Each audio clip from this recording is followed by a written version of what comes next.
그래서 앞으로 대한민국의 문화, 이런 미술 디자인 세계를 아저씨는 아주 희망적으로 바라보고 있다고. 그러니 소희양이 어떤 결심으로 유학을 생각했던, 앞서 말한 아저씨가 얘기했던 것들을 각오하고 유학을 갔다 오고, 아닌 것 같으면은 아예 막살하고 우리나라 지방대라든가 아니면 여러 대학들에서 현실적으로 앞으로 쓰이는 기술들을 배우는 것들이 오히려 낫지 않겠나 하는 이야기들을 하는 겁니다. 그리고 아저씨가 그 소희양하고 유로건 보라고 아저씨 영상 커뮤니티 발음이 안 되냐. 아저씨 그 유튜브 영상 그 채널에 보면 커뮤니티 카테고리에 소희양 보라고 하나 올려놓은 게 있어요. 그래서 그 미국 텍사스 라운드록에 본사를 둔 그 델 테크놀리지라고 하는 곳에서 향후 우리가 10년 후 커넥티드 리빙이라고 하는 보고서에 의하면 우리 일상생활의 변화를 조망한 보고서예요. 그래서 그거를 좀 한번 쭉 읽어봤으면 좋겠어요. 아저씨는 대본 알아듣겠는데 소희양한테는 불필요하겠지만 그래도 한번 심심하면 읽어봐라. 그렇다면 앞으로 향후 우리가 10년 후에 어떠한 세상이 펼쳐질 건지를 바라보고 있는 거. 이거는 뭐 아저씨처럼 추상적으로 뭐 점 보고 이래가지고 알아보는 게 아니라, 예상하고 하는 게 아니라 현재 문화, 경제, 사회가 어떠한 방향에 포커스를 두고 움직이고 있는지를 예의주시하고 거기에 해당하는 국가들의 어떤 설문을 통해 가지고 보고서를 낸 거기 때문에, 대략적으로 이거는 미래를 예측하는 게 아니라 아주 정확하게 측정하고 있는 거예요. 그래서 한번 쭉 읽어보면 소희양한테 도움이 될 것 같아서 올려놨으니까 읽어보고, 만약에 소희양이 해외로 유학을 가가지고 뭐 공부하고 어쩌고 저쩌고 해서 한국에 다시 돌아온다 그러면 한 6년에서 10년 정도의 시간이 필요한 것이고, 향후 지금 2020년에서 10년 후 2030년 정도가 되면 우리나라의 예술 디자인 분야는 어떻게 바뀌어 있을까 라는 거를 예측할 수가 있어요. 어떤 걸 보고 예측할 수 있냐 그러면, 지금처럼 우리가 캠퍼스에 그림이나 그려가지고 갤러리 빌려가지고 전시하는 형태가 계속 될까? 라고 한번 의심해봐요. 그거는 우리 한국만의 시스템이고, 이상하다. 뉴스나 이렇게 보도 같은 거 보면 맨날 뭐 5G 어쩌고 뭐 i9이 나오고 어쩌고 뭐 네트워크 어쩌고, 뭐 세상은 굉장히 급변하는 것 같은데, 미술은 아직도 캠퍼스에 그림을 그려서 갤러리에다 전시해가지고 판매를 한다? 그 시스템이 계속 유지될까? 그러니까 뭔가 아기가 안 맞지 않아? 세상의 변화와 이 미술 시장이라는 거, 디자인 시장이라는 게 뭔가 고착화되어 있고 변화가 이루어지지 않아. 뭔가 충돌하는 것 같아. 그런 느낌 들지 않아요? 그래서 이러한 예술 시장이라든가 이런 디자인 시장 같은 경우에는 앞으로 10년 후면은 지금 같은 체제는 완전히 사라집니다. 왜? 대중들이 접하는 미디어라는 것들이 공중파나 신문이나 이런 오프라인에서 스마트화로 다 바뀌었기 때문에, 지금 소희양이 알다시피 자라는 지금 초등학생들이나 중학생들 같은 경우에는 모든 정보를 스마트폰으로 습득하지, 아저씨 때처럼 신문이나 TV 틀어서 9시 뉴스나 보고 듣는 사람들이 아니에요. 모든 것들이 스마트화 최적화되어 있다는 얘기예요. 그러면 뭐 어떤 분야든 간에 해당 분야가 소비자라고 하는 사람들에게 자기의 결과물을 보여주려고 그러면 스마트폰이라는 걸 거치지 않고는 보여지지 않는다는 얘기예요. 그러면 이런 스마트폰 시장에 최적화된 이 사람들에게 기존의 방식대로 나의 그림을 보러 오세요 그러면 어떤 방법을 쓸까요? 아저씨 때는 팜프렛을 인쇄소에서 찍어가지고 아는 지인을 통해가지고 돌리고, 우리 청첩장 돌리고 해서 그렇게 초대한 사람들에게 내 미술품을 보여줬단 말이야. 지금은 그런 방식으로 안 하겠지 설마? 그래, 소희양이 향후 10년 후에도 이런 시스템이 계속 존속되리라고 믿냐고. 이거는 무당이 아니라도 예측할 수 있잖아. 아유, 누가 그래요? 안 그러죠. 그리고 여러분들 지금 뭐 연극 공연을 합니다. 뭐 영화 상영을 합니다. 뭐 미술 전시회를 해요. 다 어떻게 올려요? SNS로 다 올리잖아. 그럼 SNS에다가 글자 몇 자로 따다닥 적어갖고 보내는 사람이 있어요? 아니잖아. 사람의 시각적으로 3초간 머물 수 있는 요소를 담은 메시지로 디자인해서 보내잖아. 열어보게끔 또 유도하고. 그런 기술들을, 어떤 사람들이 그런 기술들을 익히고 있지? 그런 능력을 갖고 있지?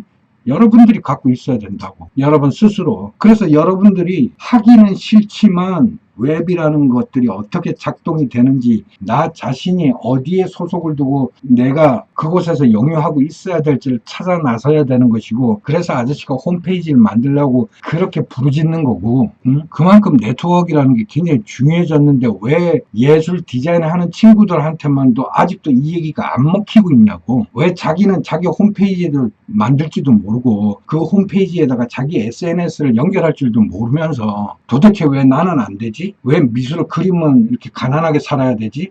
왜 투잡을 해야 되지라는 소리를 하고 앉아있냐고. 본인이 기본적으로 갖춰야 될 능력은 갖추지 않은 채 왜 나는 이 모양이지라고 자책해봐야 위로할 사람 아무도 없다라는 얘기입니다. 그래서 소희양이 30년 후가 되면 지금처럼 이런 식으로 갤러리에 그림을 아니에요. 저는 이거는 저작권 때문에 아저씨가 자료를 보여줄 수가 없는데 이미 그냥 아저씨가 만들어낸 말이에요.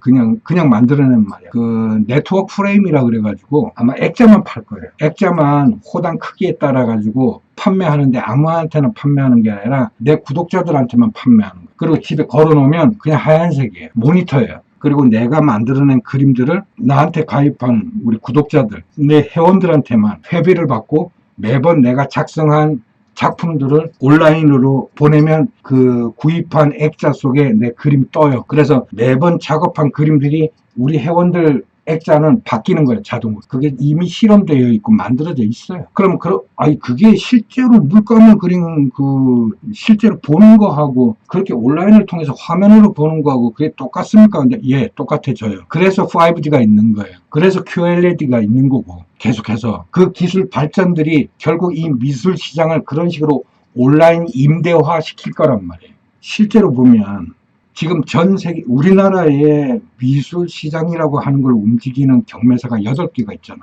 응? 보면, 꼬모 옥션, 마이아트 옥션, 서울 옥션, 아이 옥션, 아트데이 옥션, A 옥션, 칸 옥션, K 옥션. 국내 미술 시장 규모가 5천억 정도로, 이건 아주 개인적인 추산이에요. 미술 시장 규모가 보통 5천억 정도로 추정이 되는데, 각 사단 법인이나 영향력이 있는 단체들이 발표한 거에 따르면 2017년도 이후 향후 미술시장이 계속해서 팽창되고 거래 규모는 증가할 것이라고 발표를 했어요. 그럼 여러분들 앞으로는 점점 더 나아지네. 이거 가짜입니다. 가짜예요. 그러니까 한국에서는 지금 수많은 이 애널리스트들이나 아니면 미술시장들을 보고 분석하는 사람들이 계속해서 일반인 여러분들이나 미술에 종사하거나 디자인을 하는 사람들에게 이런 허망한 꿈을 심어주는 거예요. 이게 사실일까? 하고 국제사회를 딱 쳐다보고 국제사회 뉴스를 보면 전 세계적으로 유명한 미술시장 전문가, 미술시장 전문연구소 아트 이코노믹스의 클레어 맥앤드루, 전 세계적으로 보면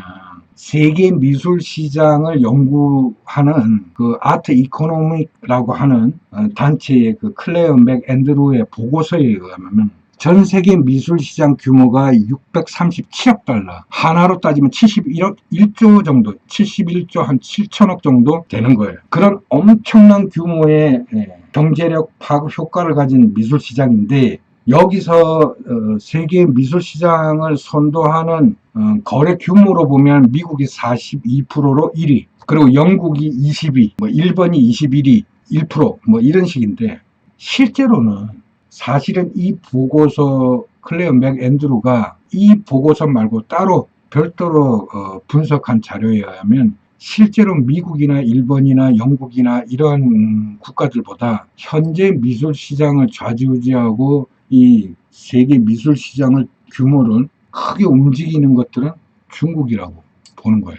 그만큼 중국이 굉장히 세계적인 영향력이 커졌다라는 얘기예요. 그래서 한국하고는 잽도 안 되고 한국에서 5천억이라고 하는 그 국내 시장의 물리 효과, 경제 효과가 있다 그러는데 그건 우리 일반인들이 체감할 수 없는 거고 이 국제 미술 시장 이거는 얼마든지 확인 가능한 것들이니까 실물 경제를 말하는 것들이거든 이거는. 그래서 일단 신뢰가 가는 거지.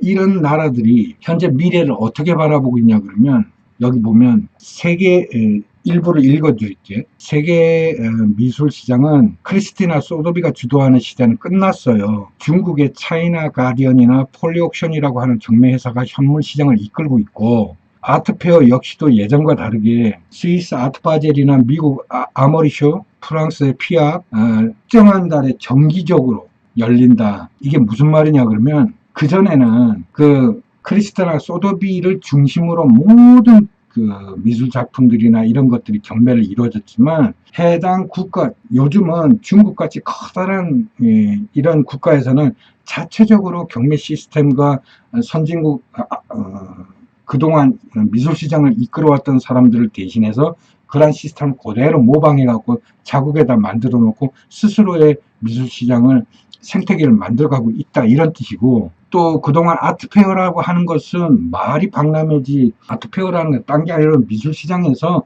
미술 작품을 갖다가 거래하는 것을 아트페어라고 해요.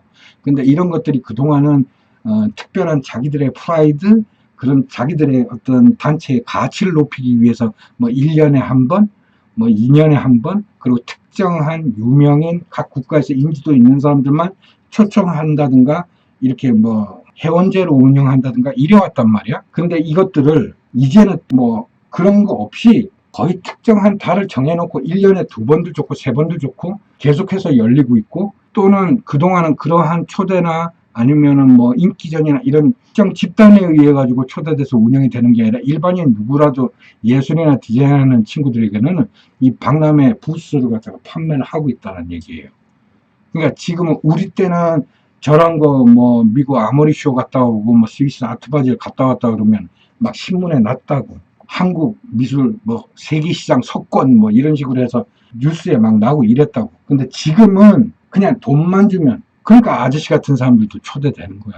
특이하니. 요즘은 아무나 가는 데가 이런 아트페어라니까. 근데 뭐 소유양이 미국 유학에 갔다 온들 돈 없으면 저기 아트페어 가겠냐고. 그래, 세상은 이렇게 변했어요. 이렇게 변화하고 있고, 앞으로 향후 10년 후에는 2030년이 되면 이러한 네트워크 모니터를 통해 가지고 내 작품을 내 회원집에 즉각적으로 신작들을 발표하고 매번 그림을 교체해주는 이런 임대 형식으로 모든 것들이 바뀔 것이고 네트워크화 될 것인데, 그림을 그리는 사람들이 나는 그림만 그릴 줄 알았고 나머지는 잘 모르겠으니까 네가 매니지먼트 해줘, 그런 회사도 생기겠. 하지만 기본적으로 한국에서 미술이나 디자인을 하는 친구들은 내 작품을 대중들에게 어떻게 전달할까는 분명히 고민하고 공부해야 되는 것이고, 기본적으로 이렇게 웹이라고 하는 환경, 네트워크라고 하는 환경을 인식하고 자기가 활용할 줄 모르면 미술인으로서 디자이너로서 어떤 능력을 갖고 있든지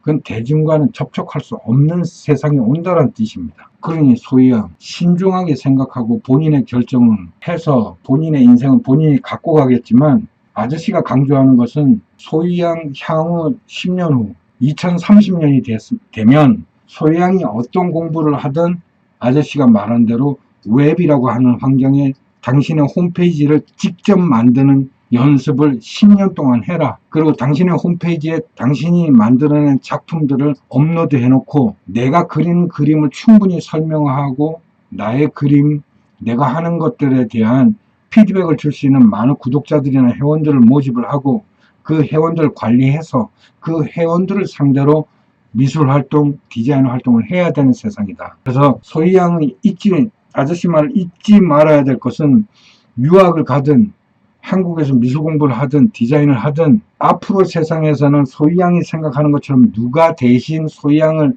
선발하고 그림을 대신 팔아주고 하는 시스템은 사라진다고, 없어진다고. 본인이 웹이라고 하는 환경에 홈페이지를 만들어 놓고 본인을 홍보하고 광고하고 마케팅해야 하며, 본인의 그림을 일반 오프라인의 갤러리를 임대해가지고, 그게 아니고 인터넷에서 누구한테든지 언제든지 내 그림을 볼 수 있도록 오픈하고 그렇게 쉽게 보일 수 있도록 리빌딩하는 연습들도 해야 되고 해서, 옛날처럼 단순히 그림만 그리고 디자인만 하는 사람이 아니라 웹의 환경을 충분히 이해하고 활용할 수 있는 능력까지 키워놔야 된다는 거 잊지 말라고. 그래서 소희양 유학 잘 갔다 오고 아저씨가 말한 대로 웹의 환경에 내가 어떻게 노출되고 내가 하는 행동들에 대해서 세상 사람들에게 어떻게 알릴까가 무지하게 중요해진 시대이고, 좀 더 앞서 나가서 이제는 내 그림, 내 작품들을 소비자에게 보여주는 방식이 지금처럼 어떤 갤러리라든가 어떤 그 경매 회사를 통해 가지고 판매하는 방식이 아니라 임대나 리스하는 방식으로 완전히 바뀌었기 때문에, 임대나 리스할 때 갤러리가 확보하고 있는 회원들도 있겠지. 그러다 보니까 그런 방식도 있겠지만 내 나름대로 내 회원, 내 구독자도 있어야 돼. 그래서 내 회원, 내 구독자들에게 내 작품을 언제든지 보여줄 수 있는 그런 네트워크를 만들어야 하고, 그런 회사에서 그렇다면 내 회원들이 많고 구독자가 많다 그러면 당연히 나한테 피드백이 오겠지. 그 계약금 받고 내가 그쪽에 업로드 시켜주는. 그래서 지금의 그림 그리는 사람의 어떤 시스템, 환경, 이건 완전히 달라진다니까. 무조건 하여튼 뭐 아저씨 얘기 못 알아듣겠거들요. 그냥 미친 척하고 홈페이지는 무조건 만들어. 본인이 호스팅 사고 도메인 사가지고 본인이 만들어 놓으라고. 믿져야 본진이니까 그거 얼마 안 들어. 그렇게 해서 또 언제 방문할지 모르겠지만 소희양 하여간에 미술을 해서 뭐 밥 벌어먹고 살 수 있습니까? 밥 벌어먹고 살 수 있는데 우리 한국에서는 그걸 안 가르친다고. 오로지 그림만 그려라. 그렇게 가르치니까 문제지. 어떻게 살아가느냐를 가르쳐야 되는데, 미술을 했으면 그 미술을 가지고 어떻게 살아갈 건가를 가르쳐야 되는데 오로지 그림만 그려라라고 가르친다니까. 왜냐면 교수들이 그렇게 살아왔거든. 그러니까 지가 어떻게 살아가는지 모르지. 그러니까 지금도 여러분들 인터넷 들어가고 미술 전공했어요 그러면은, 미술하면 뭐 미술하면 원래 투잡해야 돼요. 갈 때라고는 갤러리나 뭐 큐레이터나 뭐 이런 거밖에 없어요. 미술가 갖고는 뭐 밥 못 먹고 살아요. 이런 얘기 질비하잖아요. 그러니까 본인이 스스로 자기 작품을 대중들에게 선보이고 대중들이 자기를 찾게 하는 그런 마케팅이라든가 세상 사람들과 소통하는 방법은 가르쳐 본 적이 없다고. 그게 얼마나 한심하냐고. 아저씨 말 잊지 마요. 홈페이지 만들어. 필요하든 없든 만들어 놔. 나중에 다 필요하니까. 그렇게 하면 뭐 유학을 가든지 뭐 어쩌든지. 알겠죠? 아저씨 얘기 오늘 여기까지 할게요. 소희양 또 봐요. 홍시장이었습니다.